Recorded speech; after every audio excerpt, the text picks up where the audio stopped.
Balod jamboree पर घमासान, scout guide बना सियासी रटछेड़। जम्बूरी के बहाने पुराने आरोप, मंत्री के कार्यकाल पर भी सवाल। 6 लाख की जमीन, 58 लाख का भुगतान, फंड पर मचा बवाल। कोषाध्यक्ष से खरीदी जमीन, हितों के टकराव के आरोप, आयोजन या आरोपों की पुनरावृत्ति। बालोद में गरमाई सियासत।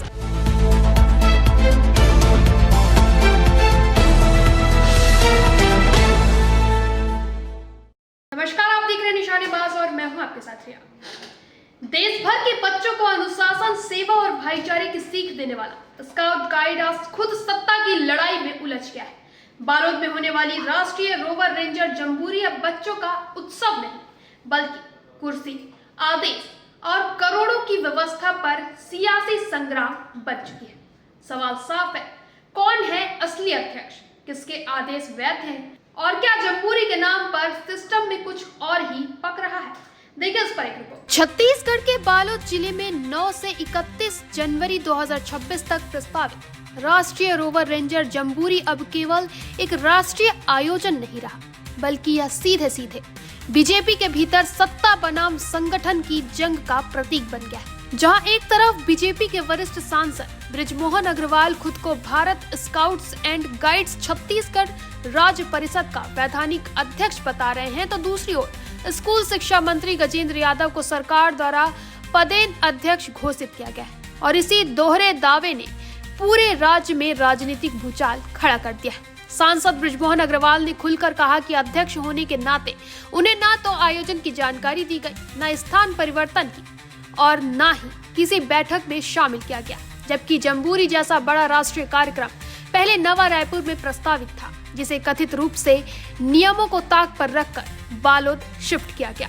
उन्होंने इसे अवैध बताते हुए सार्वजनिक रूप से जम्बूरी स्थगित करने की घोषणा कर दी और साथ ही हाई कोर्ट में याचिका दायर कर यह आरोप लगाया कि उन्हें बिना नोटिस, बिना सुनवाई और बिना इस्तीफे के अध्यक्ष पद से हटाने का प्रयास किया गया, जो न सिर्फ असंवैधानिक है बल्कि स्काउट गाइड के उपनियम 17(1) और रूल बुक 3 के नियम 64.2 का सीधा उल्लंघन है, क्योंकि राज्य परिषद द्वारा एक बार मनोनीत अध्यक्ष को 5 वर्षों तक पदेन अध्यक्ष माना जाता है और 13 दिसंबर 2025 का आदेश अब तक वैध नहीं हो सकता जब तक वह स्वयं पद से इस्तीफा न दे, जो उन्होंने नहीं दिया है।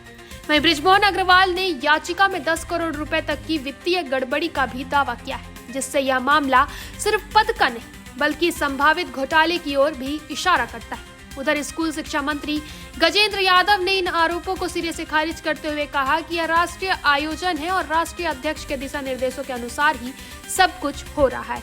बच्चों की सुरक्षा और व्यवस्था स्कूल शिक्षा विभाग की जिम्मेदारी है और वह बृजमोहन अग्रवाल से व्यक्तिगत रूप से बात करेंगे। वहीं इस पूरे वाद विवाद में और पूरे मामले में पूर्व मंत्री भूपेश बघेल का भी बयान सामने आया है। आइए जानते हैं उन्होंने क्या कुछ कहा है। जो आज प्रिंट मीडिया में छाया हुआ है कि जम्बूरी के अध्यक्ष कौन, भूतपूर्व शिक्षा मंत्री है कि वर्तमान शिक्षा मंत्री है,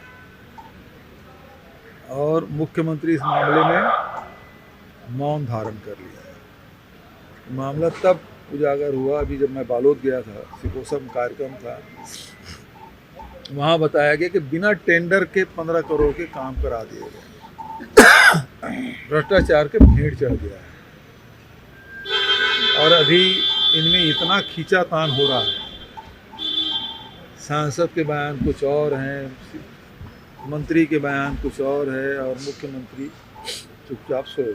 वहीं विवाद उस वक्त और गहरा गया जब 6 जनवरी को मुख्यमंत्री विष्णुदेव साय ने सोशल मीडिया पर जम्बूरी के स्वागत को लेकर पोस्ट किया, लेकिन जैसे ही बीजेपी के अंदरूनी टकराव और ट्रोलिंग शुरू हुई, मुख्यमंत्री को वही पोस्ट डिलीट करनी पड़ी, जिस पर कांग्रेस ने सवाल उठाया कि आखिर ऐसा क्या हुआ कि सरकार को पीछे हटना पड़ा। इस बीच राज्य मुख्य आयुक्त इंदर सिंह खालसा ने प्रेस कॉन्फ्रेंस कर दावा किया कि 13 दिसंबर 2025 को शिक्षा विभाग द्वारा गजेंद्र यादव को पदेन अध्यक्ष नियुक्त किया गया है और आयोजन में कोई अंतरकलह नहीं है, जबकि जमीनी हकीकत ये है कि हाई कोर्ट में मामला लंबित है और सत्ता के 2 केंद्र आमने सामने हैं। इसी विवाद के समानांतर विपक्ष ने पुराने आरोपों को फिर से हवा दी है। जिसमें तत्कालीन जांच अधिकारी एसके भारद्वाज की रिपोर्ट का हवाला देते हुए स्काउट गाइड फंड के दुरुपयोग, जमीन खरीदी और भुगतान प्रक्रिया में अनियमितताओं का दावा किया गया है। आरोप है कि गजेंद्र यादव के कार्यकाल में अभनपुर के ग्राम झांकी में 0.180 हेक्टेयर जमीन 58 लाख रुपए में खरीदी गई, जबकि सरकारी गाइडलाइन के अनुसार उसकी कीमत लगभग 6.48 लाख रुपए होनी थी और उस जमीन के विक्रेता राजेश अग्रवाल उस समय स्काउट गाइड के कोषाध्यक्ष थे, जिसे विपक्ष ने हितों का टकराव और संगठित वित्तीय साजिश बताया।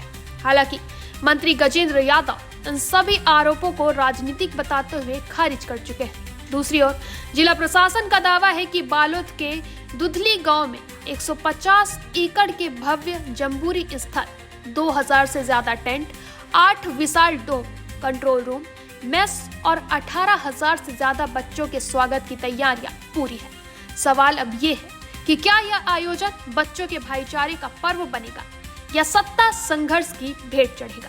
क्या जम्बूरी का मंच स्काउटिंग के मूल्यों को आगे बढ़ाएगा या राजनीतिक वर्चस्व की लड़ाई का अखाड़ा बन जाएगा? और सबसे बड़ा सवाल, जब खुद सत्ता के शीर्ष पर स्पष्टता नहीं है तो क्या पारदर्शिता और जवाबदेही की उम्मीद की जा सकती है? जम्बूरी का मतलब होता है मिलन, अनुशासन और राष्ट्र निर्माण, लेकिन छत्तीसगढ़ में यह आयोजन सवाल, आरोपों और सत्ता संघर्ष का प्रतीक बन गया है। अब फैसला अदालत करेगी, लेकिन जवाब सरकार और संगठन दोनों को देना होगा, क्योंकि जब मंच बच्चों का हो तो सियासत नहीं, जवाबदेही होनी चाहिए। फिलहाल इतना ही। आगे के अपडेट्स के लिए बने रहें निशानेबाज पर।